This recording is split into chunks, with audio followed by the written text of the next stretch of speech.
어버이 주일을 맞아서 우리 자녀들을 양육하느라 수고하고 애쓰시고 헌신하신, 그리고 또 헌신하고 계시는 우리 모든 부모님들을 주님의 이름으로 축복합니다.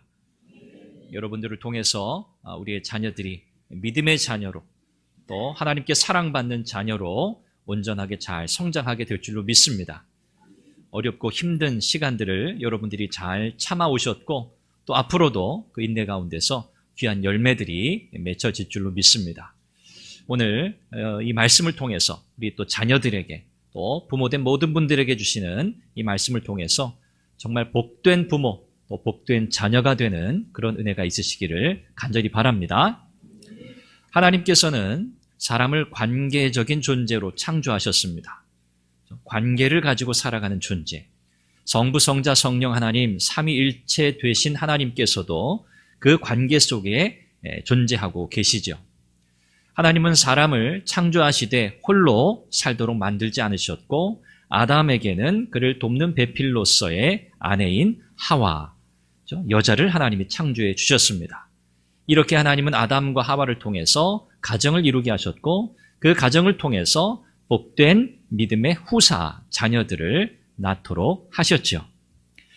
그래서 우리가 성경을 살펴보게 되면 하나님과 하나님이 지으신 사람 사이의 관계를 가장 잘 표현해 주는 그 관계, 여러 가지 비유를 통해서 성경이 하나님과 하나님의 백성 사이의 관계를 설명하는데, 가장 가까운 그 관계, 그 이미지는 바로 부모와 자녀의 관계입니다. 부모와 자녀의 관계를 통해서 우리는 하나님과 하나님의 백성된 저와 여러분들 사이의 관계를 우리는 볼 수 있게 된다는 거죠. 물론 완벽하거나 충분하지는 않습니다. 그러나 가장 유사한 관계가 바로 부모와 자녀와의 관계라는 거죠. 하나님께서 가정을 세우시고 가정을 통해서 하나님께서 무엇을 하기 원하실까? 하나님은 특별히 우리 성도들의 가정을 통해서 하나님의 은혜를 가르치십니다. 하나님의 은혜가 뭔가?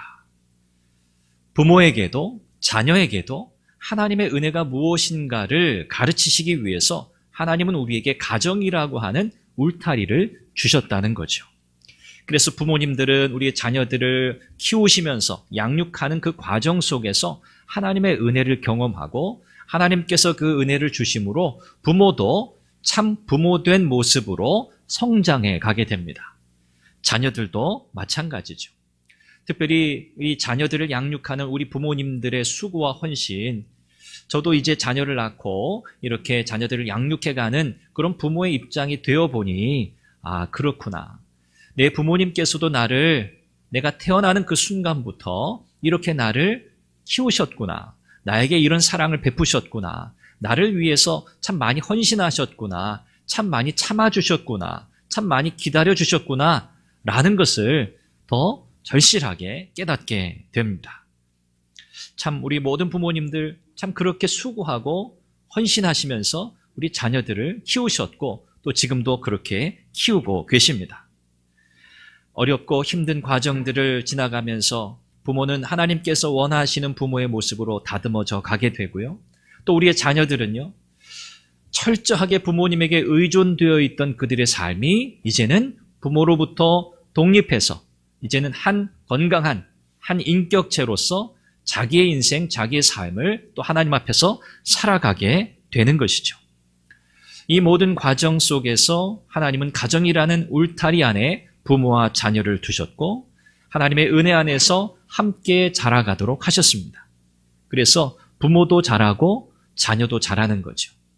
부모는 내가 스스로 다 완성된 존재라고 여겨서는 안 됩니다. 지난주에도 우리가 말씀드렸듯이 부모도 미완성의 존재고요, 우리의 자녀도 미완성의 존재입니다. 우리는 여전히 미완성인 존재로 이 땅을 살아가게 되어 있습니다. 그래서 변함없는 하나님의 은혜 속에서 부모도 자라게 되고 성장하게 되고 성숙하게 되고, 자녀 또한 그렇게 성장과 성숙을 경험하게 되는 것이죠. 그런데 제가 경험적으로도 그렇지만 부모와 자녀 사이에 좀 큰 차이가 하나 있습니다. 뭐 저희 어머니 이렇게 제가 생각해봐도 아버지는 이제 너무 일찍 돌아가셔서 아버지에 대한 기억은 그렇게 많지 않습니다만 제 어머니가 저를 이렇게 키워오셨던 그 과정들을 이렇게 돌아보면 부모님들은 대체로 그러신 것 같아요. 자녀들이 잘못하거나 자녀들에게 허물이 있을 때 부모님은 쉽게 잊어버리시는 것 같아요. 어떠세요? 우리 권사님들. 자녀의 허물, 자녀의 잘못 쉽게 잊으세요. 용서한다는 거죠. 쉽게 용서하세요. 그게 부모의 심정인 것 같아요. 부모님인 것 같아요. 그게. 그런데 자녀의 입장에서는 부모님 나에게 상처 주시고 나에게 좀 이렇게 뭔가 좀 좋지 않은 어떤 일들을 부모님께서 행하셔서 내 마음에 큰 상처가 남았다. 이 자식은 두고두고 생각하는 것 같아요. 또 곱씹어보고 또 곱씹어보고 부모님은 다 잊어버리시는데 자녀들은 우리 부모님이 나한테 이렇게 했지. 우리 부모님이 나에게 이렇게 상처를 줬지. 자꾸 생각하는 거예요. 여러분이 뭐 동의하실지 안 하실지는 모르겠습니다만 제가 생각해 볼 때 대체로 그렇지 않을까 그런 생각이 듭니다. 간절히 바라기는 부모님도 또 우리 자녀들도 그 관계가 정말 진실하고 그 관계가 정말 온전한 사랑의 관계 가운데 세워질 수 있기를 바랍니다. 오늘 우리가 이 골로새서 3장 20절 21절 말씀을 통해서 자녀들에게 주시는 말씀 또 부모님들에게 주시는 이 말씀을 우리가 잘 듣고 살핌으로써 우리의 가정이 정말 복된 가정으로 세워지기를 바라고 우리 가운데 회복되어야 할 부분이 있다면 또 회복되는 은혜가 있기를 바라고 부모와 자녀 사이의 관계가 하나님이 원하시는 정말 복되고 아름다운 관계로 온전하게 되는 그런 은혜가 여러분들 가운데 있으시기를 간절히 바랍니다. 먼저 오늘 말씀은 자녀들에게 주시는 권면으로 말씀을 시작합니다. 20절 말씀이죠. 자녀들아 모든 일에 부모에게 순종하라고 말씀합니다. 성경이 자녀들에게 주는 첫 번째 권면이 뭐죠? 순종하라는 겁니다. 이 순종하라고 하는 이 단어는 귀담아 들으라는 뜻입니다. 귀담아 들으라. 이것은 그냥 어떤 말을 그냥 주위에서 들으라는 정도의 의미가 아니고요. 부모님의 말씀을 듣고 그 말씀에 순종하겠다라고 하는 마음의 자세와 태도를 가지고 부모님의 말씀을 귀담아 들으라는 뜻입니다. 한 귀로 듣고 한 귀로 흘려보내기 위해서 듣는 게 아니고요. 말씀하시면 그 말씀을 듣는 거예요. 그 말씀을 마음에 새기는 거죠. 그래서 이 순종하라고 하는 이 말씀의 의미는 부모님의 언어적 표현을 귀담아 들으라는 뜻이 아니라 부모님의 마음을 들으라는 거예요. 부모님의 마음을 들으라. 이것이 순종하라고 하는 이 말씀의 뜻입니다. 그래서 성경은 자녀들에게는 부모님의 말씀을 듣는 마음의 태도가 대단히 중요하다고 말씀하고 있어요. 부모님의 말씀을 듣는 자세와 태도. 우리 중고등부 청소년들 함께 예배 드리고 있고 우리 청년들도 있습니다만 여러분들이 부모님의 말씀을 들을 때 그 자세와 태도가 대단히 중요합니다. 뭐 부모님 너무 편하니까 그죠? 부모님에게 뭐 언어적 표현이라든지 행동이라든지 이런 것들을 함부로 할 수 있어요.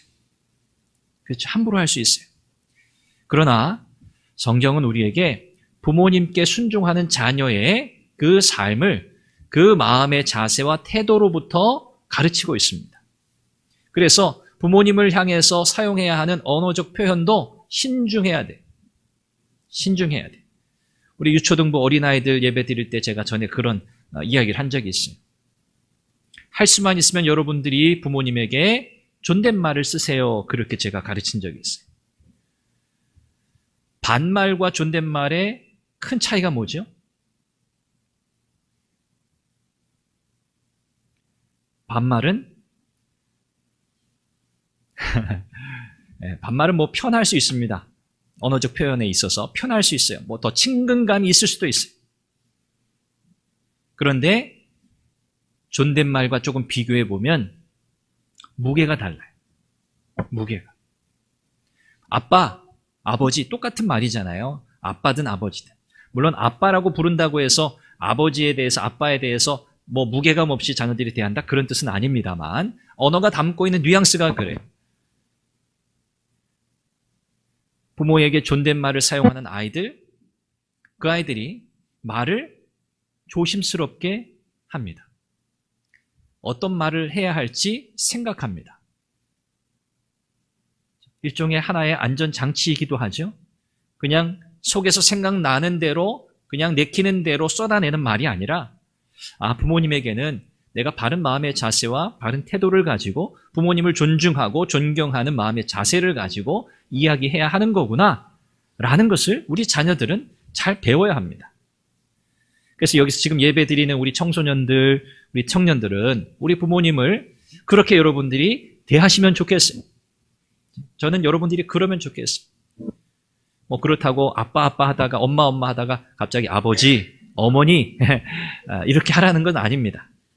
그러나 여러분들의 마음의 태도와 자세가 부모님을 향한 진심과 존경이 담겨 있어야 한다는 뜻입니다.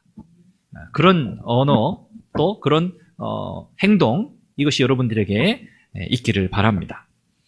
자, 성경은 자녀들에게 이와 같이 부모에게 순종하라고 말씀한 뒤에 이렇게 하는 순종은 주님을 기쁘게 하는 것이다 라고 말씀합니다.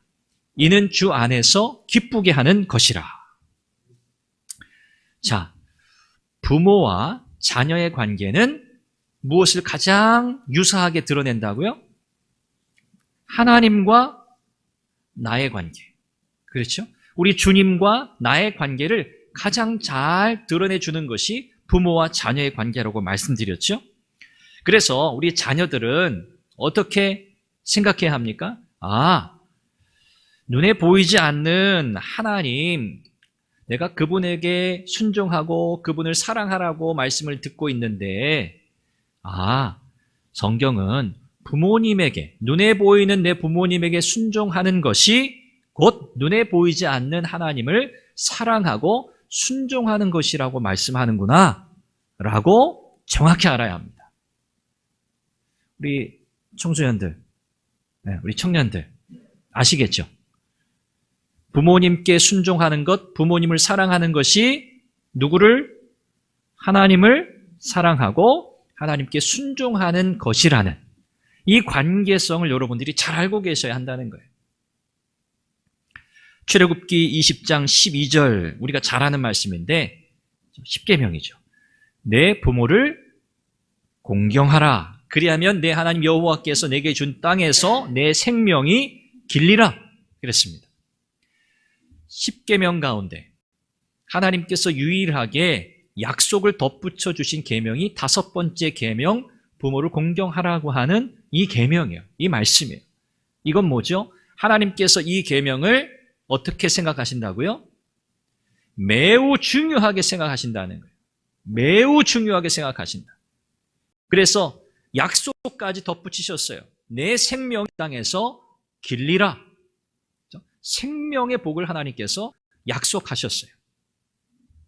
다시 말하면 부모님을 공경하는 것, 부모님께 순종하는 것, 이것은 하나님이 기뻐하시는 일이라는 거예요. 이게 중요한 거예요. 우리는 하나님 기뻐하신 인생 사는 거잖아요. 성도의 삶은 하나님 기쁘시게 하는 삶을 사는 게 성도의 삶이잖아요. 예수 믿는 사람들의 삶이잖아요. 그러면 성경이 우리에게 분명히 가르치는 바를 우리는 어떻게 합니까? 순종해야 하는 거죠. 자녀들아, 부모에게 순종하라. 이것이 주님이 기뻐하시는 일이다. 하나님 기뻐하시는 일이다. 이건 선택이 아닙니다. 이것은 명령이에요. 하나님이 기뻐하시는 일을 하는 것. 우리 모든 자녀들께서는 이 말씀을 순종하시기를 바랍니다. 이 말씀을 마음에 새기시기를 바랍니다. 세상적 기준으로 부모님께 순종하라, 성경은 그렇게 말씀하지 않죠. 우리가 여러 번 우리가 이 말씀 생각해 봤었잖아요. 부모님이 세상적인 어떤 권위가 있어서 세상적인 기준으로 따져볼 때 부모님이 가진 것이 많아서 부모님의 능력이 탁월해서 그래서 순종하라, 성경 그렇게 말씀하시지 않아요. 부모님이 자녀들에게 뭔가를 많이 해줘서 그러니까 그 대가로 부모님께 순종해라, 성경은 그렇게도 말씀하지 않아요. 그냥 부모에게 순종하라고 말씀하세요. 부모는 어떤 존재이기 때문입니까? 하나님께서 부모를 통해서 자녀를 낳게 하셨어요. 부모를 통해서 우리는 이 땅에 왔어요. 부모를 통해서 우리는 양육을 받았어요. 그 사실만으로도 부모를 순종하고 부모를 공경해야 할 이유가 충분하다는 말씀이에요. 물론 정말 때로는 자녀들에게 너무 깊은 상처를 주고 정말 부모 떠올리면 온몸이 떨리는 그런 정말 부모라고 할 수 없는 그런 부모가 현실적으로 있는 것이 사실입니다. 그렇죠. 용서할 수 없고 용납할 수 없고 받아들일 수 없고 현실적인 어려움이 있는 것은 우리가 부인할 수 없습니다. 그러나 성도인 저와 여러분들에게 성경은 이런저런 조건과 상황 이런 것들을 염두에 두고 우리에게 말씀하시지 않고 그냥 우리에게 부모에게 순종하라고 말씀하고 있다는 것을 우리가 잘 생각해야 합니다. 우리 자녀된 여러분들, 우리 부모님들의 수고와 헌신을 잊지 마시기를 바랍니다. 부모님께서 여러분들을 어떻게 양육하셨는지 여러분 기억하셔야 돼요. 부모와 자녀와의 관계는요, 끊어지지 않죠. 우리가 천륜이라 그러잖아요. 부모와 자녀의 관계는 내가 이제부터 오늘부터 끊는다 말은 할 수 있습니다만 부모와 자식 사이의 관계는 끊을 수 없습니다. 그러므로 우리가 해야 할 최선은요, 부모와 자녀 사이의 이 관계의 기쁨을 누리는 거예요. 관계의 기쁨. 우리 신앙생활에 우리가 기쁨을 누리는 건 뭐예요? 하나님과의 관계 속에서 누리는 기쁨이잖아요. 그렇죠? 하나님의 사랑과 하나님의 자비와 하나님의 긍휼과 하나님의 은혜에 대한 감격. 이 관계 속에서 우리는 기쁨을 느끼는 거잖아요. 여기에 신앙생활에 즐거움이 있는 거잖아요. 똑같습니다. 부모님과 자녀 사이에도요, 이 관계의 기쁨을 누리셔야 돼요. 관계의 기쁨. 장성에서 부모를 떠난다고 해도 마찬가지입니다. 부모님을 기쁘게 해드릴 수 있어야 돼요. 저도 이제 어머니가 돌아가신 지 이제 2년이 지났습니다. 이제 8월이면 이제 5월 8일 어버이날이었잖아요. 5월 8일 어버이날 굉장히 많이 생각이 나더라고요.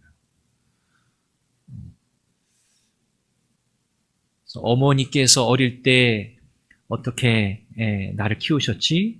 그 아주 짧은 단편적인 기억들이지만 그런 기억들이 아주 어릴 때부터 해서 제가 어머니가 천국 가시기 전까지의 그 모든 세월들을 이렇게 마치 사진첩을 넘기듯이 이렇게 그 하루 동안 여러 번 그렇게 생각을 했어요. 어머니가 뭘 기뻐하셨지? 아들 보는 거 제일 기뻐하셨죠. 오른쪽 위에 누님 계시고 형님 계시지만 제 생각에는 막내 아들인 저 보는 걸 제일 기뻐하셨다. 그래서 오랜 세월 어머니를 볼 수 없었던 시간들도 있었고 한 10여 년 넘게 어머니 가까이서 살지 못했던 그런 시간들이 있었고 어머니 전화 한 통해서 아들 음성 들려드리면 어머니 너무 좋아하시는 거예요. 아들이 그렇게 막 이렇게 살갑게 잘 안 하잖아요. 퉁명스럽게 하기도 하고 어떨 때는 의무적으로 막 하기도 하고 그렇잖아요. 그렇죠? 딸들은 좀 다른 것 같은데 아들들은 그런 것 같아요. 그 짧은 시간 어떨 때는 1분도 안 돼요. 통화하는 시간. 그 짧은 시간 어머니에게 전화드리고 안부를 여쭙고 아들의 목소리를 들려드리는 것 그 하나만으로도 굉장히 기뻐하셨거든요. 굉장히 기뻐하셨어요. 그리고 바쁜데 무슨 전화를 하냐. 그 말은 이제 전화 꼭 하라는 말인데 바쁜데 빨리 빨리 전화 끊고 빨리 너 할 일 해라 이러시면서도 굉장히 기뻐하셨어요.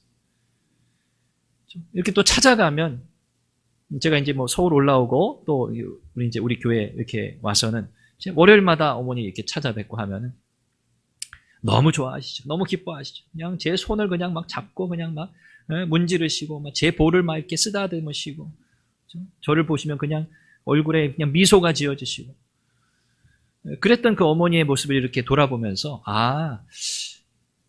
이 부모의 기쁨이 이런 거구나. 부모의 기쁨 그런 거구나. 그냥 자식이라는 존재만으로도 그렇죠? 부모에게는 이 기쁨이 되는 거구나. 제가 더 많이 전화 드리지 못한 거, 또 더 자주 찾아뵙지 못했던 것이 그렇죠? 이제 지나고 나니까 마음 한켠에 좀 아쉽고 좀 후회가 됩니다. 우리 자녀분들, 우리 부모님들의 심정이 아마 제가 말씀드린 이런 마음과 같으리라 생각합니다. 흔히 그런 말 해요. 저희 아이들에게도 그런 표현 가끔씩 하는데, 야, 너희들이 할 효도는 다 했다 이미. 그런 말 해요. 진짜 어릴 때, 부모의 손 벗어날 수 없을 때, 뭐든지 부모에게 도움을 요청하고, 부모에게 달려오고, 부모의 보호와 부모의 인도와 부모의 도움 밖에는 그들의 생존을 위해서 그들이 할 수 없었던 그 시기, 그 시절들. 그때, 그쵸? 여러분들은 그때 기억해 보시면, 지금 현실과 비교해 보면, 지금은 우리 아이들은 결국 부모를 떠날 겁니다. 그렇죠? 독립하게 될 겁니다. 그러나 우리 자녀분들, 부모님들이 여러분들을 어떻게 키우셨는지를 잊어버리지 마시고요. 그 부모님의 사랑, 은혜, 어떻게 하면 내가 조금이라도 우리 부모님 기쁘시게 할 수 있을까? 여러분 그것을 생각하시길 바라고요. 말 한마디, 그렇죠? 말 한마디. 아빠, 엄마, 감사해요. 감사해요. 그냥 1년에 한 번 감사 말고요. 수시로. 그렇게 부모님을 기쁘게 해드리는 자녀분들이 되시기를 바랍니다. 두 번째는 부모들에게 주시는 말씀입니다. 아비들아, 너희 자녀를 노엽게 하지 말지니 낙심할까 함이라 그랬습니다. 이게 아비들아는 아버지만 가리키는 게 아니고요. 부모를 통칭하는 표현입니다. 부모님들에게 주시는 말씀이죠. 자녀들에게 주시는 말씀 중에 가장 중요한 메시지가 뭡니까? 자녀를 노엽게 하지 말라는 거예요. 이게 굉장히 조심해야 할 일이라는 거죠. 자녀를 노엽게 하지 말. 이 노엽게 한다라고 하는 이 단어 조금 풀어서 말씀드리면 계속 잔소리하는 거죠. 계속 잔소리하는 거예요. 그리고 자녀를 무시하는 태도. 자녀를 무시하는 태도. 네가 뭘 알아? 네가 진 게 뭐라고? 내 말 들어? 이런 식의 표현들이죠. 자녀를 무시하는 태도.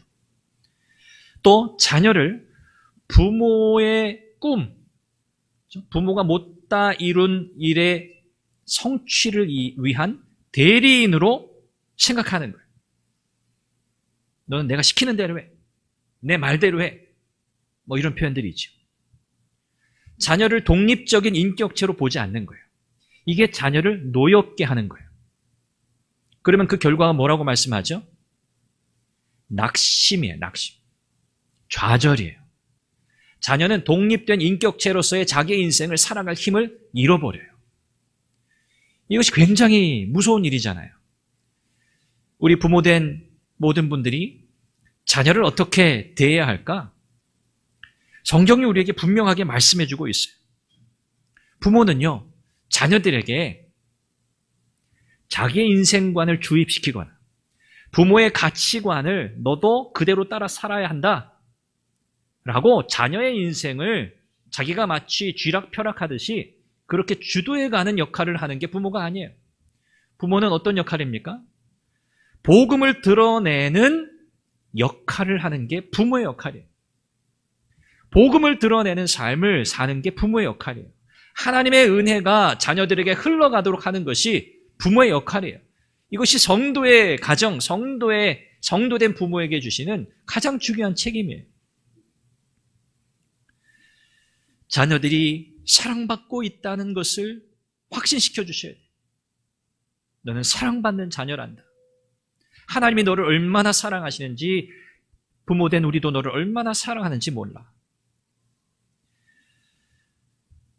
자녀들을 대하실 때 미완성이라 그랬죠. 하나님도 우리를 그렇게 보시거든요. 마땅히 되어야 할 완성된 모습으로 보는 게 아니에요. 그냥 우리 자녀들의 있는 모습 그대로 인정해주고 바라보는 거예요. 부족하면 부족한 대로, 연약하면 연약한 대로 바라보는 거죠. 너 왜 이렇게 모자라? 너 왜 이렇게 연약해? 너 왜 이렇게 쓸모없어? 이건 아니죠. 그러면 그 말하는 부모는요, 얼마나 완성돼 있고 얼마나 성숙하고 얼마나 잘합니까? 똑같거든요.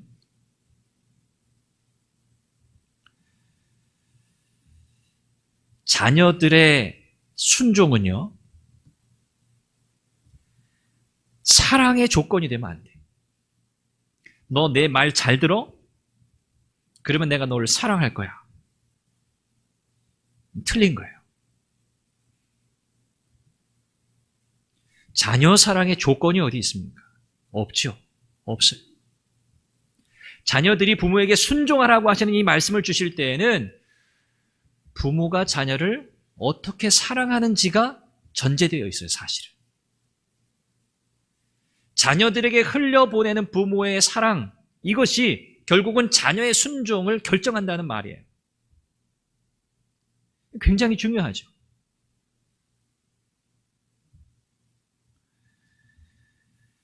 자녀의 순종은 그래서 부모님이 자녀들에게 흘려보내는 하나님의 사랑에 대한 반응이어야 한다는 거예요. 우리 부모님이 나에게 하나님의 은혜와 하나님의 사랑을 흘려보낼 때 자녀들은 비로소 내가 부모님께 이렇게 순종해야 하는구나 라고 깨닫게 돼요. 그리고 그 순종을 통해서 하나님이 기뻐하신다는 사실을 깨닫게 돼요. 곧 그것이 하나님을 사랑하는 일이라는 것을 깨닫게 돼요. 결국 시작은 누구예요? 부모입니다. 부모예요. 그래서 두 가지 여러분들 꼭 기억하시기를 바라요. 자녀들을 부모의 기대를 충족시키는 대상으로 절대로 삼으시면 안 됩니다. 이거 기억하세요.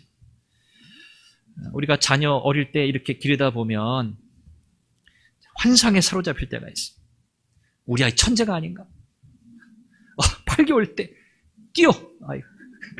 그건 좀 거짓말인 것 같아요. 8개월 때 뛴다는.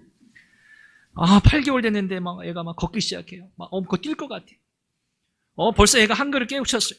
막 영어도 막 애가 막 해요.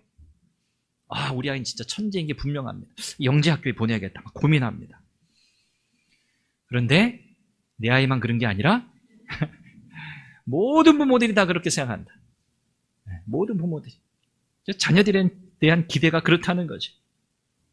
그러니까 여기 이제 출산을 앞둔 우리 우리 가정도 있지만, 우리 자녀들의 가정도 있지만, 우리 청년들이 이제 결혼해서 또 자녀를 낳게 될 때 속지 마세요.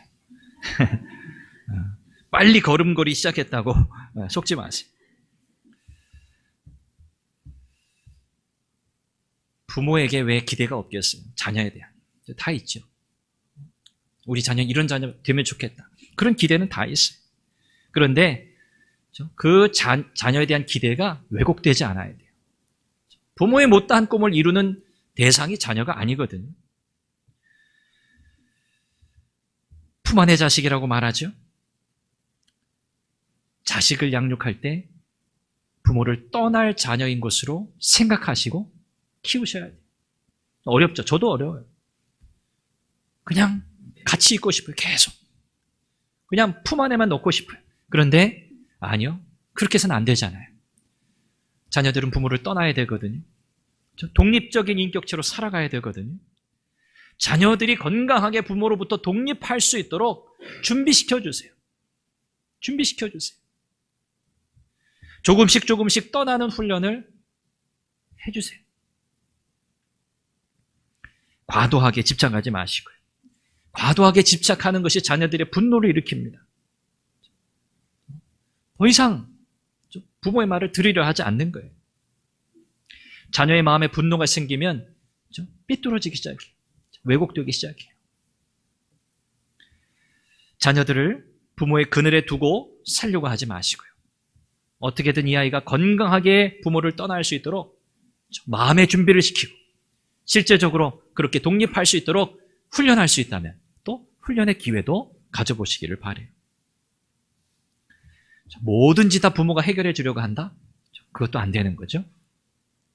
두 번째는 하나님의 말씀으로 자녀를 잘 키우셔야 합니다. 과도하게 자녀들을 징계해서도 안 되고요. 또 지나치게 무관심해서도 안 돼요. 부모 역할이라는 게 정말 어렵잖아요. 부모 역할이라는 게. 그렇죠? 부모 경험하고 부모 된 분들이 있나요? 부모 연습하고 부모 된 분들은 없어요. 다 초보자예요. 부모는 다 초보자예요. 키우면서 배우는 거잖아요. 가장 어려운 게 무엇이든가요? 자녀들의 삶의 바운더리를 정해주는 거예요. 이게 제일 어려워요. 자녀들의 삶에 경계를 그어주는 거예요. 선을 그어주는 거예요. 이게 너무너무 어렵더라고요. 자녀 양육의 핵심은 경계를 잘 정하는 거거든요. 성공하느냐 실패하느냐, 자녀들의 삶에 울타리를 정해주는 거예요. 야, 너희는 이것밖에 넘어가면 안 돼? 이걸 정해주는 거예요. 근데 오늘 우리가 사는 시대는요, 그거 인정하지 않습니다. 자녀들의 인생은 자녀들의 인생이지 왜 부모가 이래라 저래라 하느냐? 이 자녀 인생 망치는 길이에요. 자녀들이 자랄 때에는요, 부모의 역할이 그거예요. 자녀들이 해야 될 일과 해서는 안 되는 일들을 정확하게 구분지어 주는 거예요. 이거 하지 않으면 자녀들의 인생 망칩니다. 정말 어렵죠. 잘못하면 징계해야 돼요. 그런데 부모가 감정적으로 징계하면요, 이것이 아이들의 마음에, 자녀들의 마음에 정말 큰 상처를 남깁니다. 정말 큰 상처를 남겨요. 무관심도 마찬가지예요. 자녀들의 마음에 무관심도요, 큰 상처를 줘요. 분노를 일으킵니다. 우리 부모는 나에게 관심이 없고, 이 균형을 맞추는 것은 정말 어려운 일입니다만 이것이 부모가 해야 할 일이라고 성경은 우리에게 가르치고 있어요. 말씀을 정리하겠습니다. 우리 모든 부모님들 하나님의 말씀으로 자녀를 잘 양육하시기를 바랍니다. 물리적으로, 정서적으로 좋은 것들을 잘 공급하고 좋은 환경을 제공하는 것도 굉장히 중요한 일이죠. 그러나 가장 중요한 일은 하나님의 말씀으로 아이들을 키워내는 겁니다. 보통 대학 가기 전까지, 그때가 사실은 마지노선이라고 이야기해요. 마지노선. 대학 가고 나서 신앙생활 잘 하겠지라고 해서 우리 수험생들, 우리 교회는 그렇지 않습니다만 우리 수험생들 고3 됐으니까 예배 빠지는 거, 예배 안 드리는 거. 부모님들이 야, 너 예배 나가지 마 라고는 말 못해요. 양심적으로. 가만히 있어요. 예배 드리라고도 말 안 해요. 그냥 알아서 자기가 그냥 빠져주면 좋겠다 생각해요.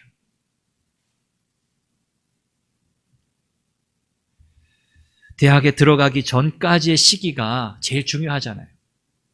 그때부터는 부모를 떠나거든요. 떠나요. 대학 가면 잘할 수 있겠지? 아닙니다. 중고등학교 시절에 하나님을 잘 섬겨야 돼요. 하나님을 잘 예배하도록 가르치셔야 돼요. 그렇지 않으면 대학 가서 하나님 잘 섬긴다? 아니요, 불가능합니다. 우리 지난번에 우리 교사 세미나 할 때 우리 함영주 교수님도 그런 말씀하셨잖아요. 불가능해요.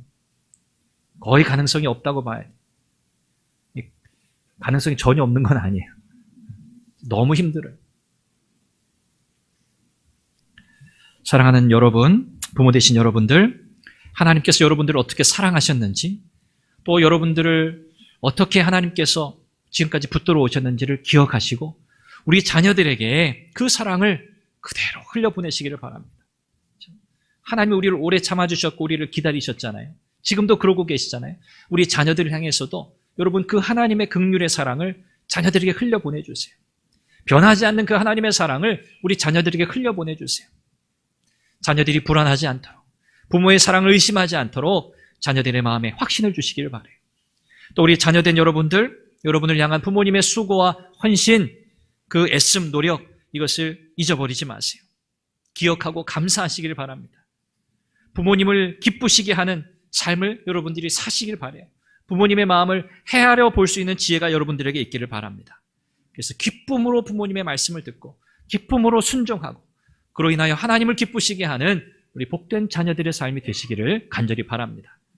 우리 선한교회 모든 부모님들, 우리 모든 자녀들은 복된 하나님의 사람이 되었습니다. 정말 부모 자녀 사이의 관계를 통해 하나님의 은혜를 누리고 하나님께 영광 돌리는 복된 가정, 복된 부모님, 자녀들이 되시기를 주님의 이름으로 축원합니다. 기도하겠습니다.